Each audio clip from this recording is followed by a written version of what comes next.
Old devices may struggle to connect to your Galaxy S24's mobile hotspot because they might not be compatible with the higher frequency bands used by the hotspot. Here's how you can fix it. First, tap the home button to return to your home screen.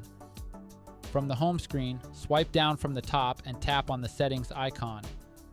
In the settings menu, find and select Connections.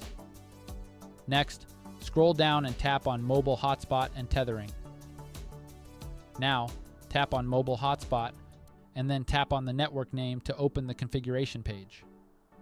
To make your mobile hotspot compatible with older devices, set the band to 2.4 GHz.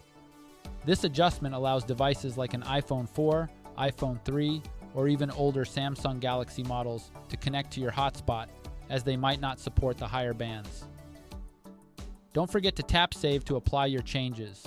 If this doesn't fix the problem, then you have to reset the mobile network settings of your phone and then set up the mobile hotspot on your Galaxy S24 again.